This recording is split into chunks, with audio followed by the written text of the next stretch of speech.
everybody. I hope you've recovered from your turkey day. I know I have not, but that's okay. You know, we're back at it, and I'm so excited to introduce this next fantastic lady to you, Katherine Villegas Ruiz. She is the Client Service Director, got it, at Cord Media. Not only that, she's also the mother of 3 and, of course, a wife. So a lot of hats there. But first things first, tell us a little bit about what you do here. Sure. As the Director of Client Services at Cord Media, I am in charge, or I oversee the accounts executive team. Okay. So in an advertising agency, there's the creative side, and then there's like the account side. So everything non-creative falls into your lap. Falls into my lap, yes. Awesome. And how long have you been doing it?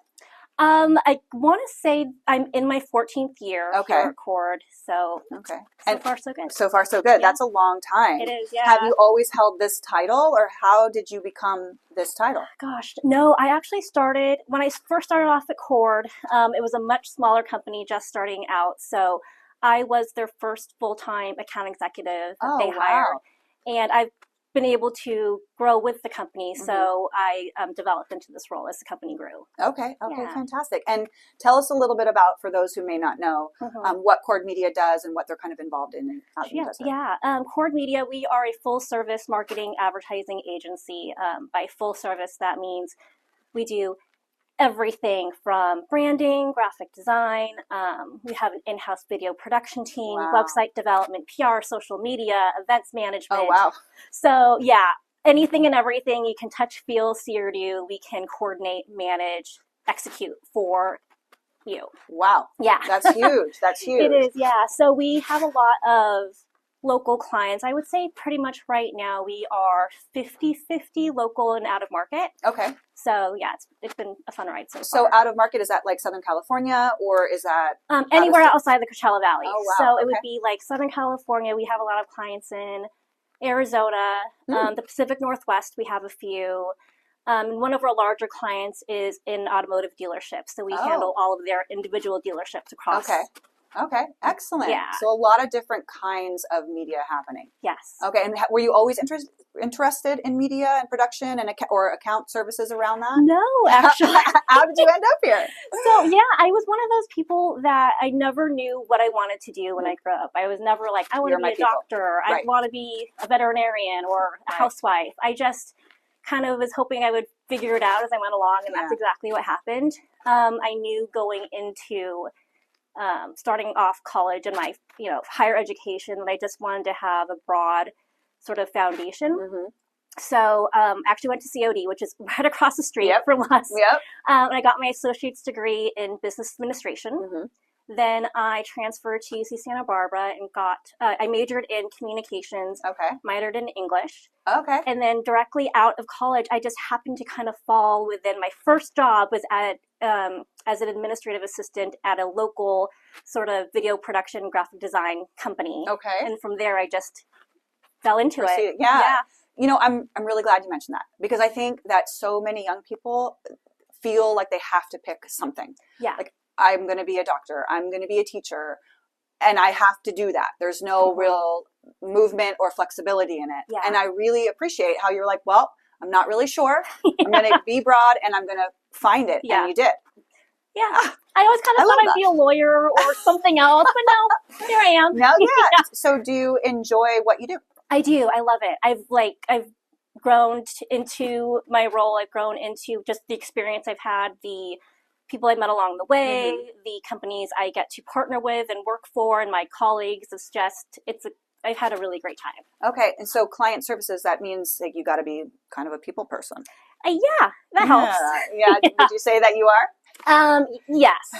I'm very customer service oriented. Besides this, my sort of work experience in college was always like retail sales and just all that. So very customer service oriented, and I'd like to think that I get along with everyone. So you make friends. Yeah. I love that. And you are a mom.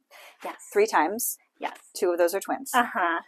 And you still managed to work your way up and be in this position. Tell us a little bit about that story, that path. So I guess kind of happened organically. Like when I first started here at Cord Media, I wasn't even engaged I think I was newly engaged. So I've gone through getting married, having my first child, and then crazy, like twins don't run in my family at all. Wow. Yeah. So that was the biggest surprise. And Sure. it's just sort of like survival mode once you get into it. Yeah. What's the age difference between your oldest and then your twins? I want to say, that's a question. 4.5 years? Stumper. Yeah. 4.5 years. Because Okay. I have all girls. Stella is 11 and a half pretty much. And then my twins will be turning 7 Christmas Eve. Okay. Okay. Yeah. Very cool. But having twins on Christmas Eve. Yeah. Oh my gosh. So that must have been just like trying to make through every single day, every single moment. Yes. Did you have a lot of help and support? You've got a wonderful husband. It takes a village. Yeah. Yes. And I'm fortunate that like my career and my husband Matt's career, they kind of are supportive of each other. He's a teacher, so he has time off during when the girls were off of school. And funny enough, my husband is a twin.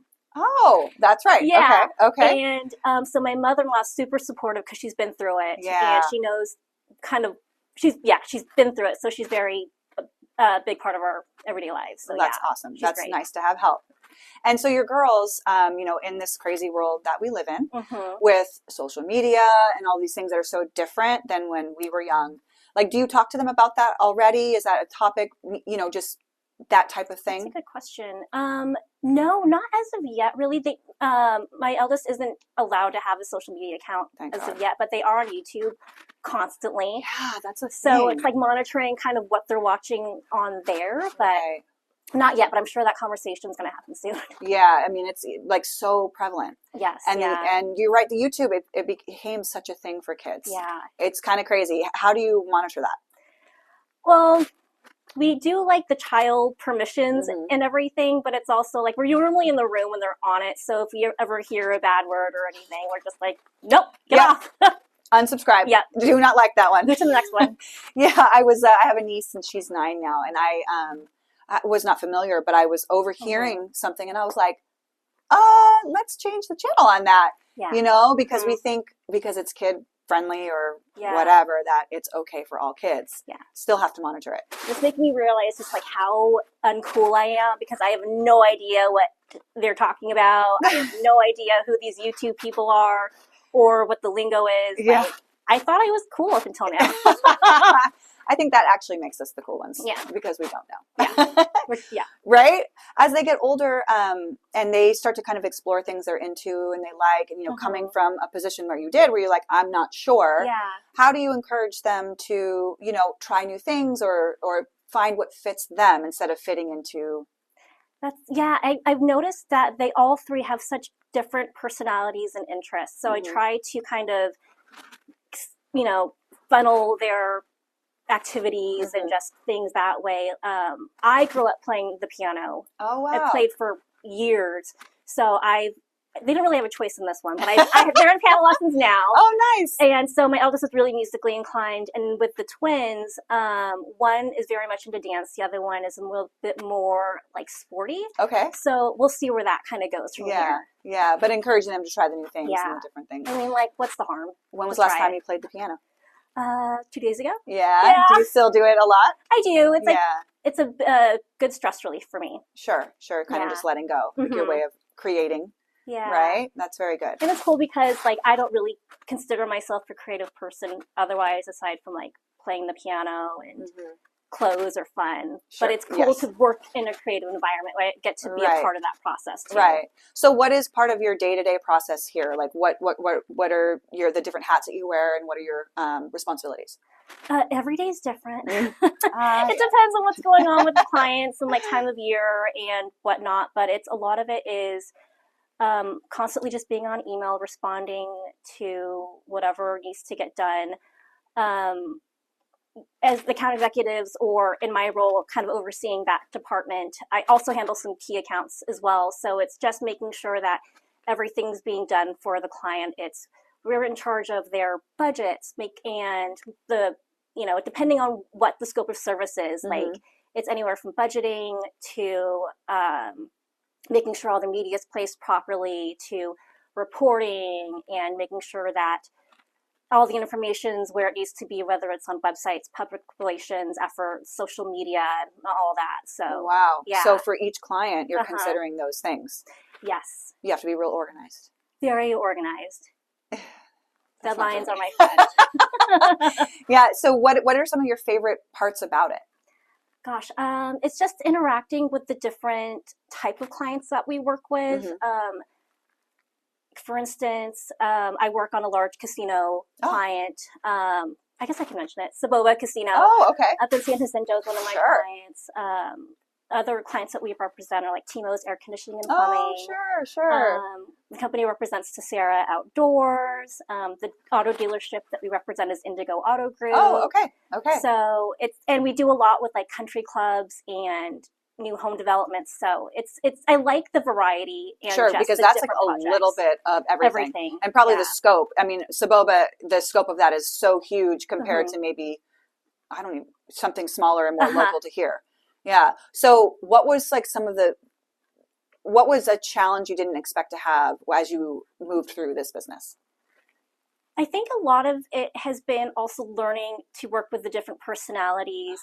And because in my role specifically, it's like you're working with your colleagues who are the different departments, whether it's video, websites, media buying, whatnot, and then also the clients. Who at the end of the day are your customer, and then also working with the vendors and the media outlets and just making sure everything's running cohesively and smoothly. So it's just been learning to navigate through that's been difficult sometimes. Sure. There's a lot of puzzles there. Yes. And you're dealing, like you said, with a lot of personalities. Like we run into that a lot too. Yeah. And you have to be able to manage whatever personality that is, whether it's one that you easily get along with or one that might be a little bit more difficult. Yeah, awesome. And what has been like the biggest surprise or something that you didn't anticipate as you moved up in this role? I think it would just be that I learned I love it so much. Yeah. I never, like I said, I never had that real moment where like I knew growing up this is what I wanted to do, but now I can't imagine doing anything else. Right. And it's funny, like I said earlier, they say do what you love and it's never work. Yeah. And like young people are always taught, like, so what are you going to go to school for? Like, you have to pick, and then you have to go to 4 years minimum or whatever. And this is what you have to do. There's no choice around it because you've already spent this time. But I think it's so important to be like, what am I going to do next? Yeah. Right. What am I going to do next? It's not forever. Yeah. And I appreciate like your path in that because I never knew what I wanted to do. Yeah. And I spent a lot of time working in restaurants, which I love the restaurant works because I was like, I don't know what I want to do either, and you just find your way. And when you do that, it's more organic and you actually end up loving it rather than hating going to work every day. That's true. Yeah. Definitely. Yeah. Definitely. Well, what do you feel like would be next for you here? Gosh, I don't know what that would look like. I mean, I'm at a great spot in this role and whatnot. I mean, if I were to ever do anything else, it would make sense if it was for like a big corporation in a similar role there, or something completely different. Right. Yeah. Right. But this is your home for now. Yeah. Awesome. Best advice somebody's ever given you? That's a good question. I would say just to, my grandmother was always very into making sure you got your education. I mean, I would love to go back and get my master's or whatever. It just doesn't make sense where I'm at now. But I would say get your education and just finish it. Yeah. Follow through. Yeah. Did your grandmother go to college? Yes. Awesome. She was in nursing, so everyone else was in medicine aside from my side of the family. Oh, wow. Okay. So you definitely took a different path. Oh, excellent. And is your family from here? Not originally. I was born in Portland, Oregon, lived there until halfway through my freshman year of high school, and then moved here when I met my good friend Christina, who's behind the camera. That's right. That's right. She's the best. Yes. So we met when I moved here at Palm Desert High School. Okay. Advice for young ladies as far as, who are looking for something to do or not sure where to go or are sure? Like, what do you tell the younger ladies, like your daughter's coming up? Like, what's the best thing to say to them? I mean, just try it out, get as much experience as you can, see what, you know, follow your interests. That's probably the best thing you can do. And one thing that did help me a lot when I first started out in my career path is like, kind of like find someone that you would consider a mentor. Like find someone that you can go to and that you feel like you can go to for guidance. Sure. That's so important. Yeah. And I think that it's not something that we're taught when we're young. You know, you have your mom or your dad, depending or whatever, and you have that family member, but you don't really have somebody to kind of guide you on a path separate from that. And having a mentor is so important because either they've been where you are now, you know, or they are where you want to go. Exactly. Right. And so helping you get that, that's awesome. And who was your first mentor? She was actually the person who hired me at my first job out of college. I love that. Her name is Roseth. Yeah. She, and we're still friends to this I was just going to say, do you keep in touch? Yeah. And we're actually neighbors. Oh, oh, awesome. Yeah. Awesome. So she made an impact on you. I call her my mama bear. I love that. I love that. So maybe you'll have a chance to be somebody's mentor too. Yeah, I hope so. Yeah. And that's kind of what I've done recently through the Alumni Association at UC Santa Barbara. I signed up to be like a mentor for my major, the communications department last semester. So yeah, I'm happy to. Yeah. You know. So they connect you with somebody. They do. Okay. Very cool. And how's that going? It was just for that time period, but it went great. Like she reached out to me when she had a job interview, so I kind of coached her through what that would look like, and That's awesome. That's awesome. It's so nice to be able to help who you were before. Yeah, I felt like it helped me along the way, so I hope to do that.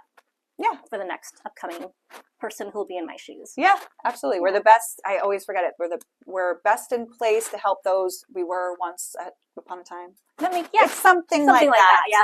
Something like that. Well, thank you so much for giving us your time. It's been such a pleasure to meet you. And again, I guess. Yeah. Thank you so much, Kat. Awesome. Yeah. And do you see her really cute jacket? So cute all the time. We'll see you next time.